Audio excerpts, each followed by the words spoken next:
नमस्कार, DD news Rajasthan के इस विशेष कार्यक्रम में आप सभी का स्वागत है। मैं हूं आपके साथ विकास।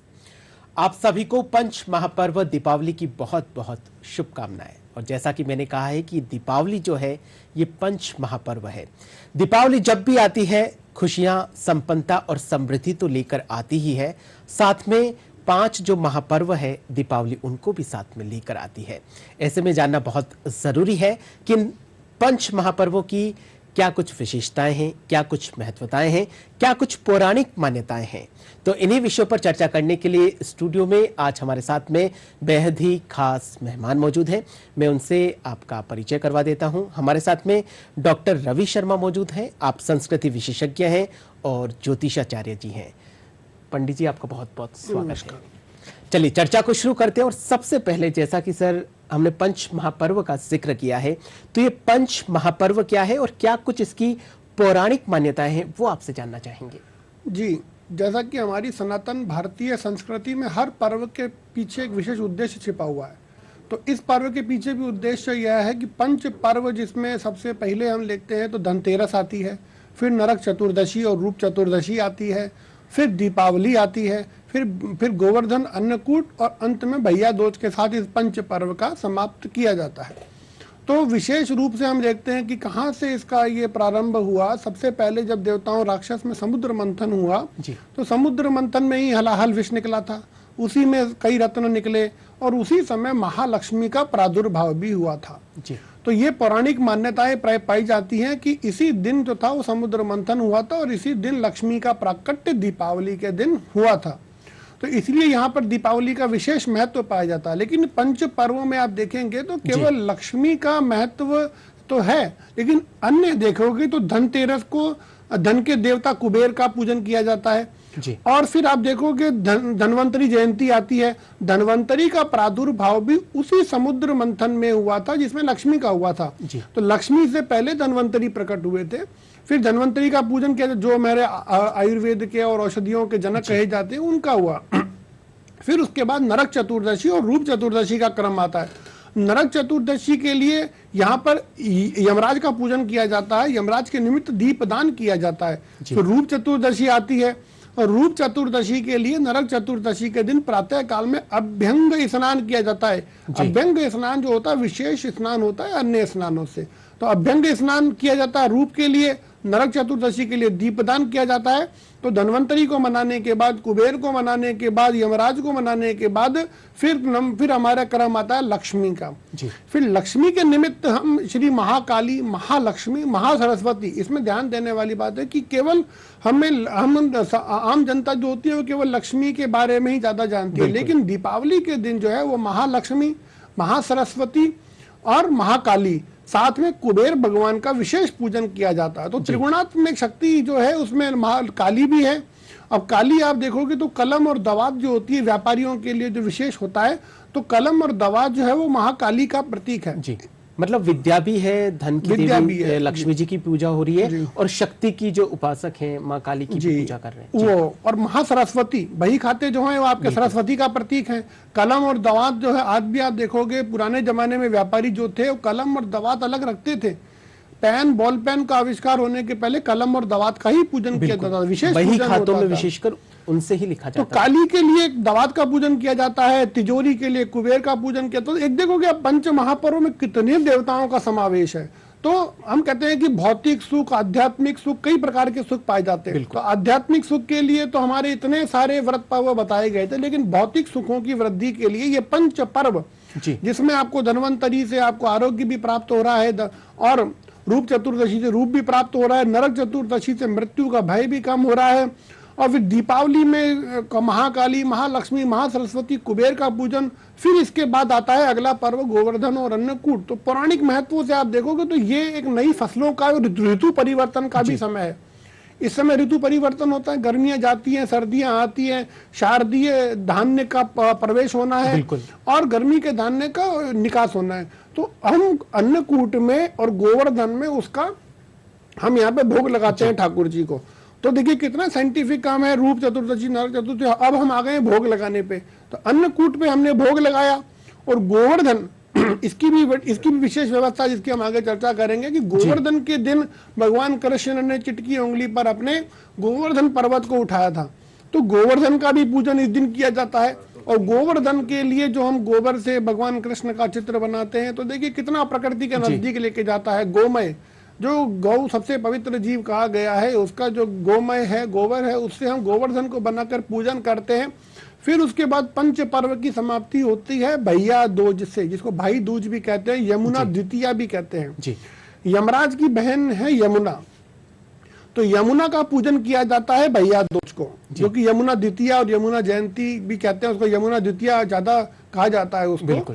तो यमुना के दिन कहते हैं कि भैया दूज के दिन भाई और बहन यदि यमुना में साथ में स्नान कर ले तो उनकी अकाल मृत्यु का भय समाप्त हो जाता है। मतलब इस प्रकार करके भाई यमुना में, भाई और बहन दोनों यमुना में स्नान कर ले जी। रक्षाबंधन जो है उससे ज्यादा महत्वपूर्ण दिन ये माना जाता है भैया दूज का।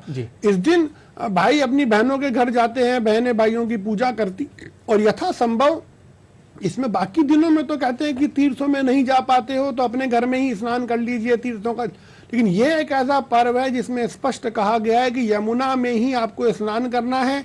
भाई और बहन दोनों एक साथ में स्नान करें तो भाई के लिए अकाल मृत्यु का भय समाप्त होता है और बहनें भाई को दीर्घायु। तो देखिए पंच महापर्व में कितने देवी देवताओं का समावेश, कितने देवी देवताओं का समावेश भी है, और कितनी चीजें जो आपने बताई कड़ी से कड़ी जुड़ी हुई है। जिस तरीके से जो फसलें पक के तैयार हो रही है उसका भी एक अलग महत्व है। आपसे ये जानना चाहेंगे कि जो 5 दिन जो पूजा अर्चना करी जाती है उसमें क्या हर दिन के लिए अलग अलग विशेष पूजा अर्चना होती है? जी बिल्कुल जी। इसमें पंच पर्व में आप देखो, सबसे पहले धनतेरस से शुरू करते हैं। धनतेरस से शुरू करते हैं। देखा जाए तो व्यापारियों के लिए पूजा जो थी पुराने जमाने में 5 दिन पूजा चलती थी। लक्ष्मी पूजन केवल 1 दिन का पर्व नहीं है, यहाँ पर ये 5 दिवसीय पर्व है कि दीपावली पूजन जो था वो धनतेरस से शुरू होता था, जो भैया दूज के दिन इसका विसर्जन किया जाता था। तो धनतेरस के दिन, धन त्रयोदशी के दिन व्यापारी लोग विशेष पूजा करते थे। विशेष पूजा यहाँ पर बैठाई जाती थी, क्योंकि लक्ष्मी जो है ना, लक्ष्मी और अलक्ष्मी, लक्ष्मी के कई रूप हैं, स्थिर लक्ष्मी, अलक्ष्मी, लक्ष्मी। एक तो लक्ष्मी आती है जो सुख सौभाग्य देती है, वो लक्ष्मी है, और एक आप देखो कि लक्ष्मी तो घर में बहुत है पर सुख और शांति नहीं है, तो वो अलक्ष्मी है। तो हम ये प्रार्थना करते हैं कि हमारे घर में लक्ष्मी का वास हो, अलक्ष्मी का वास ना हो। मतलब पैसा तो आए पर सुख शांति और समृद्धि के साथ आए। अमूमन ये देखा जाता है लक्ष्मी जी का जब भी नाम लेते हैं तो वही जैसा आपने बताया धन दौलत की ही बात होती है। जी, धन दौलत की और शांति बहुत जरूरी है, वो होंगे तो फिर धन दौलत का महत्व रहेगा। उसीलिए ये पंच पर्व एक विशेष महत्व रखता है, क्योंकि धन त्रयोदशी के दिन हमने धन की पूजा शुरू करी है। धन के लिए हम देखो शुरुआत कहाँ से कर रहे हैं, धन त्रयोदशी से। क्यों? वैसे तो कहते हैं पहला सुख निरोगी काया, दूसरा सुख जेब में माया। तो अब आप इन पंच पर्वों में जरा अंतर जाओगे तो यहाँ पे पहला सुख निरोगी काया भी प्राप्त हो रहा है और दूसरा सुख जेब में माया भी प्राप्त हो रहा है।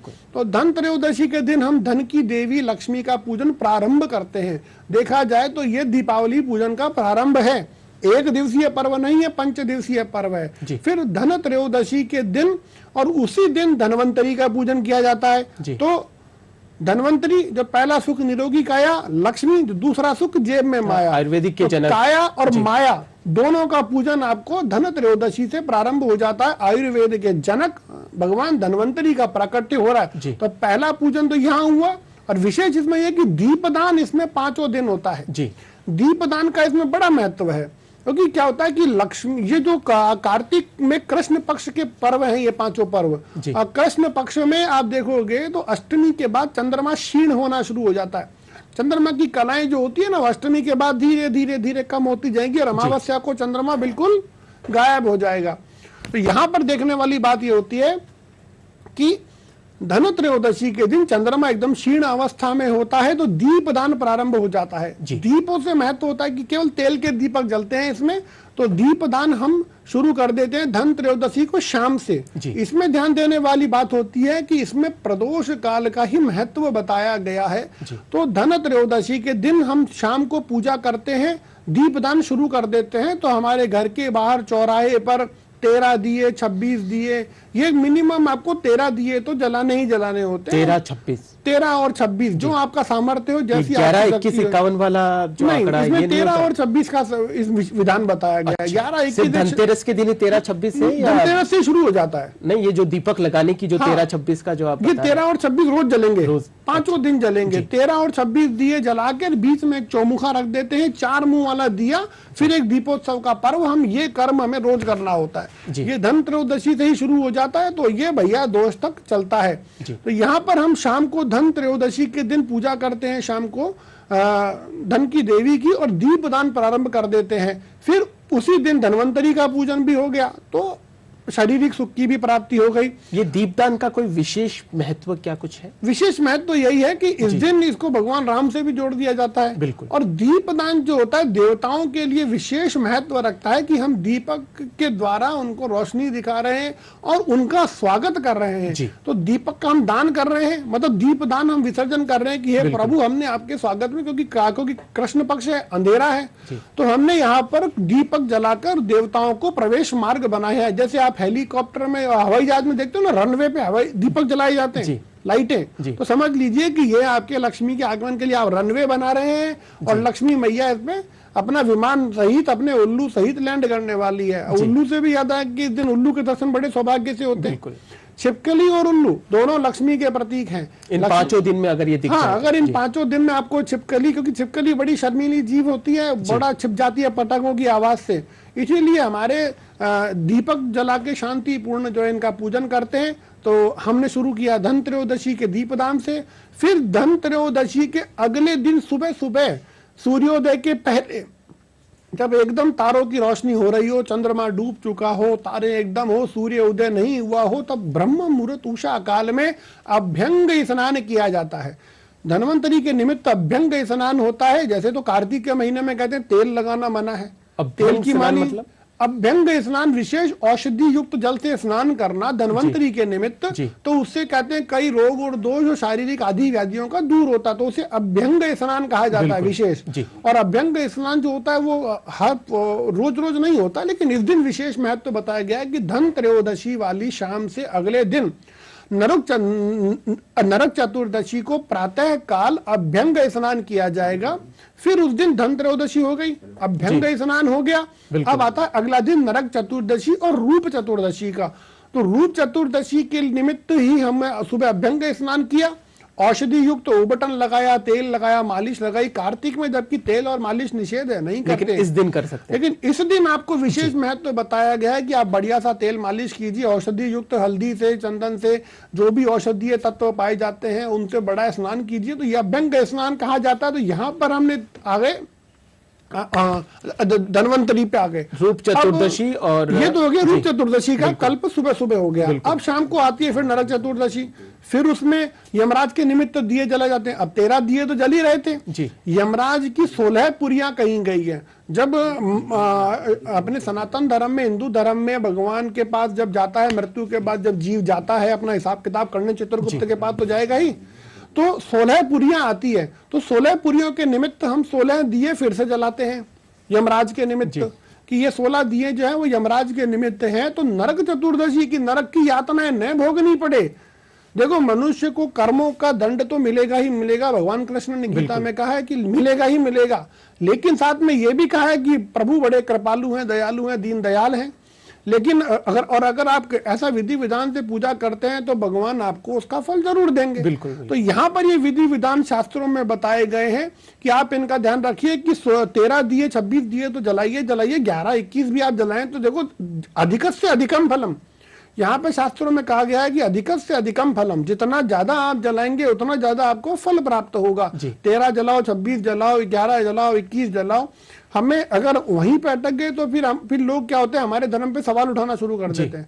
तो वहां पे थोड़ा रिलैक्सेशन देते हैं कि जितनी आपकी आस्था है, तो नरक चतुर्दशी उत्साह के साथ आप उनका स्वागत करेंगे जी। अधिकत से अधिकम फलम, जो जितना ज्यादा करेगा उसे उतना ज्यादा प्राप्त होगा।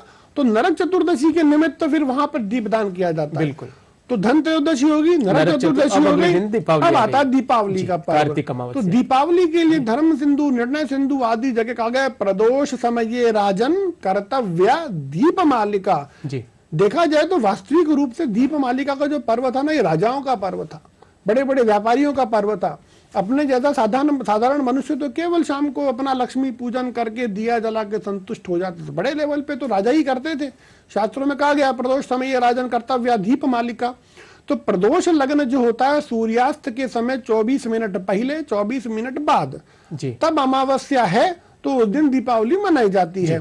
तो फिर आप दीपावली का पूजन अब तो क्या कालांतर में आ गया कि व्यापारी सुबह से ही शुरू कर देता है, लेकिन ध्यान रखिए कि आप व्यापारी हो या आप गृहस्थी हो तो आपको प्रदोष समय शाम को सूर्यास्त के समय ही दीपावली का पूजन करना है। प्रदोश समय में ही अमावस्या होनी बहुत जरूरी है। बिल्कुल बहुत जरूरी है। रात्रिकालीन अमावस्या का महत्व नहीं बताया गया, प्रदोष के समय अमावस्या होनी बहुत जरूरी है। लेकिन आजकल ये जो 2-2 दिन, होली भी 2 दिन है, दीपावली भी 2 दिन है, अमावस्या 1 दिन पहले भी है, अगले दिन जो आधा जो हिस्सा है वो अगले दिन है, तो फिर ऐसे समय में क्या 2 दिन का जो ये कंसेप्ट चल रहा है वो क्या है? जी, अब देखो कालांतर में क्या था, पहले तो अपन पंडित जी के पास गए, पुजारी जी के पास गए, मंदिर में गए, पूछ लिया, पर सोशल मीडिया अपने साथ कुछ फायदे लेकर आया तो कुछ नुकसान भी तो लेकर आया है।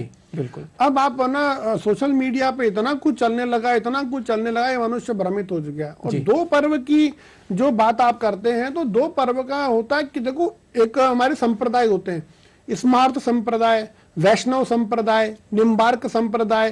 तो उसमें क्या होता है, पंचांगों में और कैलेंडरों में आपने देखा होगा आज स्मार्तों की एकादशी है, कल वैष्णवों की एकादशी है।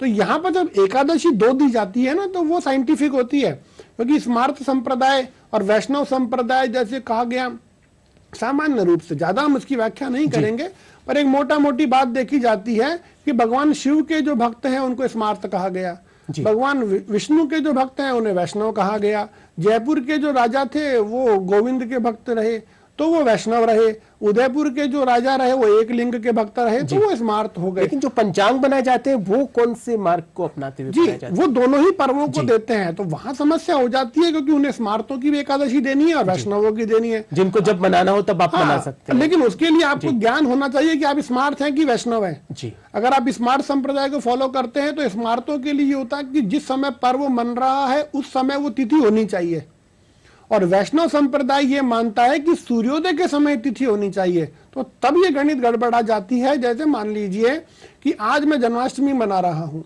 ठीक है, अब जन्माष्टमी रात्रि में कृष्ण का जन्म हुआ था, तो स्मार्त संप्रदाय जब जन्माष्टमी मनाएगा तो वो ये देखेगा कि रात्रि के समय अष्टमी है कि नहीं है, तब वो अष्टमी मनाएगा। और अगर वो तिथि जो है अगले दिन दोपहर को 12 बजे तक चली गई है, रात को 8 बजे शुरू होकर लगभग 24 घंटा की तिथि रहती है, तो अगर वो सूर्योदय का स्पर्श कर गई है तो वैष्णव संप्रदाय अगले दिन सूर्योदय व्यापिनी में ही मनाएगा। तो ये इसका क्लैरिफिकेशन है। कुल मिलाकर जो अपना विश्वास और जो श्रद्धा हम जिनमें रखते हैं उसके हिसाब से हम मना रहे हैं। ठीक है, हम दिवाली की बात कर रहे थे, दीपावली की शाम को जो आप प्रदोष व्रत का जिक्र कर रहे थे, प्रदोष काल में अमावस्या होनी बहुत जरूरी है। जी, प्रदोष काल में ही महत्व तो बताया गया। धर्म हमारे पंचांग बनाने वालों के, कैलेंडर बनाने वालों का एक संविधान है, जैसे हमारे भारतीय संविधान है वैसे हमारा भी एक संविधान यह है कि धर्म सिंधु, निर्णय सिंधु, जय सिंह कल्पद्रुम जैसे जो महान ग्रंथ हैं उनमें नियम सब लिखे गए हैं, उन नियमों के ऊपर हम जा नहीं सकते। हाँ, पर्वों में भेद क्यों आता है, क्योंकि सूर्यास्त के और सूर्योदय के अकॉर्डिंग गणित थोड़ी अलग अलग हो जाती है। भारत एक बहुत विशाल देश है, बिल्कुल जरूरी नहीं है कि जम्मू में जब सूर्योदय सूर्यास्त हो रहा तो उस समय जयपुर में भी हो रहा, उस समय कोच्चि में भी हो रहा, तो वहां पर एक व्रत पर्व का भेद हो जाता है। तो उसका एक ही समाधान ये है कि आप अपने स्थानीय पंडित जी के पास जाइए, उनसे कहिए पंचांग खोलकर बताइए, और वो जब पंचांग खोलकर बताएंगे उस समय आप अपना पर्व मनाइए। सूर्यास्त और सूर्योदय का समय जो स्थान विशेष पे जहां पर आप रहते हैं वहां पे क्या कुछ टाइम है, उसके अनुसार आप कितने बजे मुहूर्त करेंगे, क्या कुछ रहेगा, उसके हिसाब से ये रहना चाहिए। उसी के हिसाब से होता है। तो हमने जैसे अभी हम चल रहे थे, धनतेरस से हम चल रहे थे, तो फिर हम आ जाते हैं, और इसमें एक विशेष महत्व होता है गोत्रिरात्रि व्रत। आप देखेंगे धनत्रयोदशी की रात्रि, नरक चतुर्दशी की रात्रि और दीपावली की रात्रि में त्रिरात्रि व्रत भी कहता है, बड़ा इसका विधान है। तो इतने पर्वों को ही अपने आप में समेटे हुए हैं, नरक चतुर्दशी हो गई, गोत्रिरात्रि व्रत हो गया, और आप देखेंगे इसी में हनुमान जयंती भी आती है। आप देखेंगे हनुमान जयंती साल में 2 बार आती है। अच्छा, आपने नोट किया होगा कभी? जी। जो चैत्र में आती है, वो आती है दक्षिण भारत की, क्षेत्र में जो मनाते हैं वो दक्षिण भारत की हनुमान जयंती है, और हम जो मनाते हैं वो उत्तर भारत की हनुमान जयंती है। तो इसमें चतुर्दशी को हनुमान जयंती भी मनाई जाती है। रूप चतुर्दशी की बात करें। हाँ, रूप चतुर्दशी और नरक चतुर्दशी तो क्या होता है, उस समय चतुर्दशी शाम को होनी चाहिए, और हनुमान जयंती के लिए चतुर्दशी सूर्योदय के समय होनी चाहिए। पर्व में तिथियों का बड़ा महत्व है, समय का बड़ा महत्व है, क्योंकि ज्योतिष का काल विधान शास्त्र है, काल का ही सारा महत्व है। तो यहाँ पर हनुमान जयंती भी मनाई जाती है बड़े हर्षोल्लास से। देखिए कितने पर्व आ गए, यमराज आ गए, यमुना जी आ गई, लक्ष्मी जी आ गई, काली जी आ गई, सरस्वती जी आ गए, कुबेर जी आ गए और हनुमान जी भी आ गए। तो शायद ही ऐसा कोई फेस्टिव सीजन हो जिसमें आपको ये नहीं मिलता हो। तो आप देखेंगे हनुमान जी को हम सिंदूर का चोला चढ़ाते हैं। बिल्कुल। तो यहाँ पर ये भी किंवदंती और ये पौराणिक आख्यान पाए जाते हैं कि इसी दिन माता सीता ने प्रसन्न होकर अपने गले से एक हीरो की माला हनुमान जी को दी थी जी। और हनुमान जी ने माला में देखा तो कहीं राम का नाम नहीं था, तो उन्होंने उसको तोड़ कर फेंक दिया, भैया किसी काम की नहीं है, जिसमें राम का नाम नहीं है वो अपने काम का नहीं है। तो हनुमान जी ने वहां से शुरू किया था। तो वो भी इसी दिन कहते हैं कि इसी दिन वो घटना हुई थी जिस दिन हनुमान जी का जयंती मनाया जाता है। और एक और घटना हुई थी, हनुमान जी को सिंदूर चढ़ाते हैं जी। तो आप देखेंगे कि माता सीता जो थी वो सिंदूर लगा रहे थे, तो हनुमान जी ने पूछा भाई सिंदूर क्यों? बोले मेरे स्वामी की लंबी उम्र के लिए मैं सिंदूर लगाती हूँ, क्योंकि सिंदूर में पारा होता है, बड़ा एनर्जेटिक होता है। आप सिंदूर अगर सिर पे लगा रहे हैं तो आपका एनर्जी लेवल देखिए थोड़ा अलग ही हो जाएगा, पारा मिला हुआ है इसमें। तो उसी दिन से हनुमान जी ने अपने शरीर पे बड़ा सिंदूर का लेपन कर लिया, तभी तो हनुमान जी को चोला चढ़ाने का भी परंपरा इसी दिन से शुरू हुआ है। तो पंच पर्वों में देखिए इतने सारे संयोग बनते हैं। दीपावली के दिन पहले हम देखते थे कि 1 या 2 मुहूर्त आते थे। आजकल सिंह लग्न में अलग मुहूर्त है, वृश्चिक लग्न में जो अलग अलग लग्न है कि इनका इतने बजे होगा।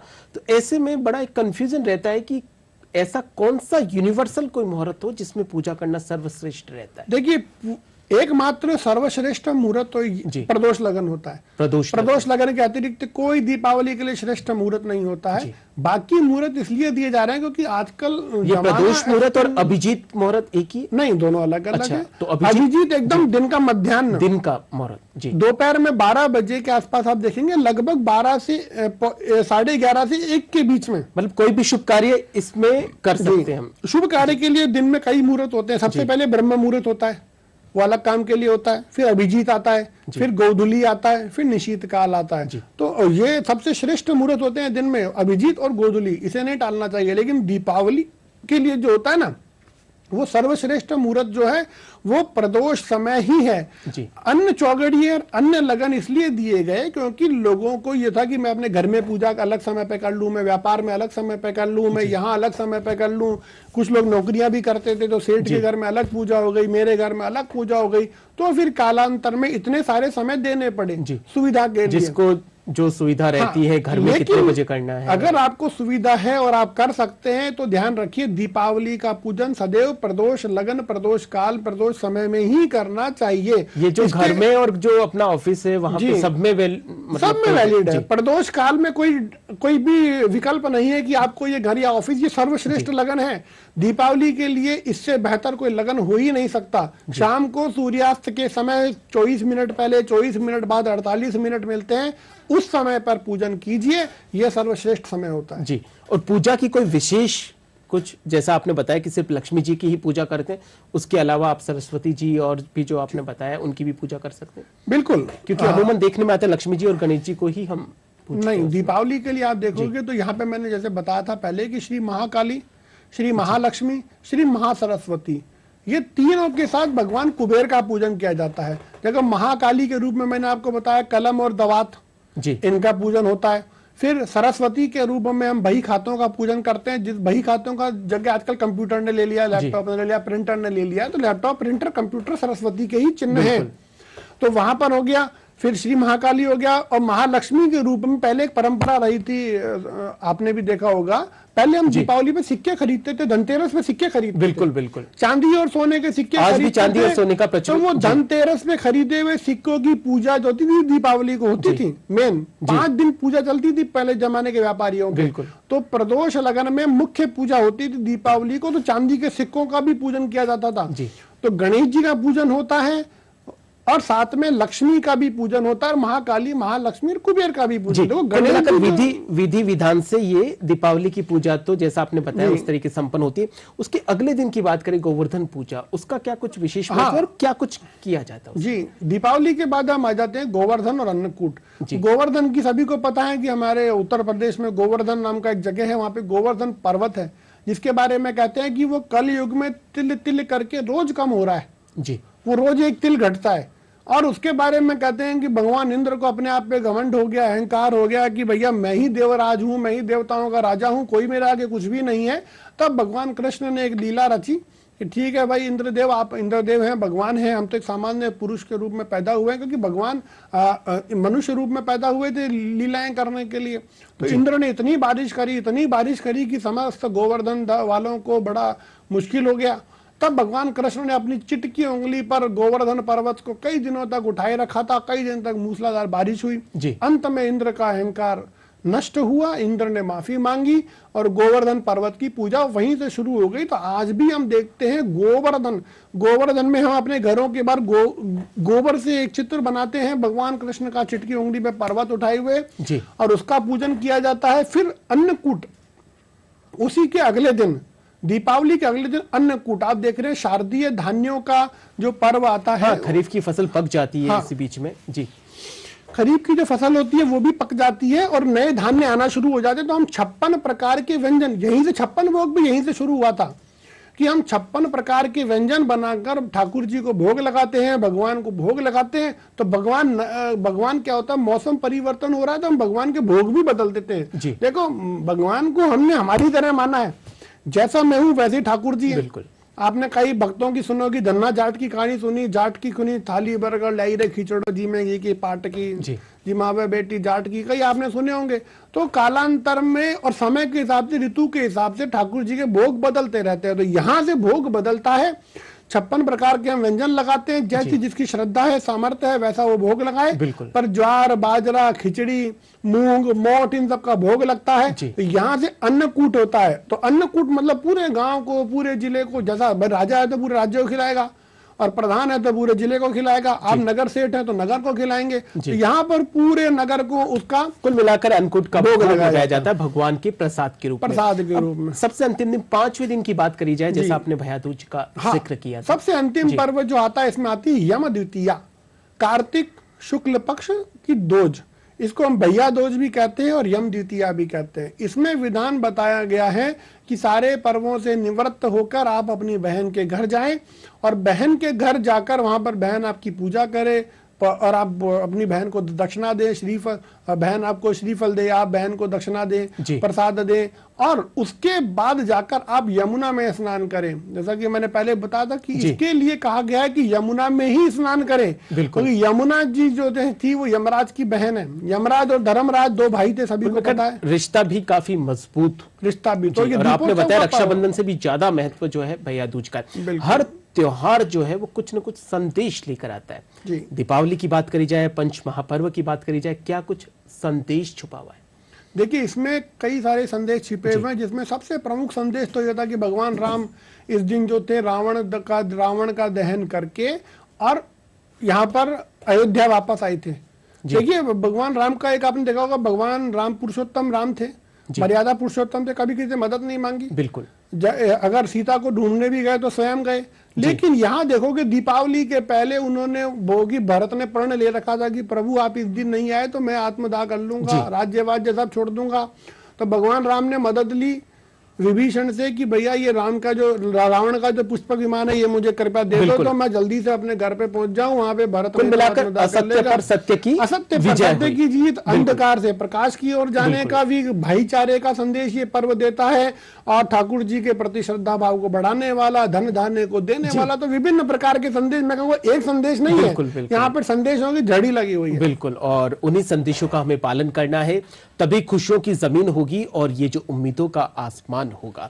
आप इतने सरलता, सहजता के साथ में क्या कुछ पौराणिक मान्यताएं रही है, उनका आपने हमारे प्रोग्राम में इतने अच्छे से विचार प्रकट किया, आपका बहुत बहुत धन्यवाद जी।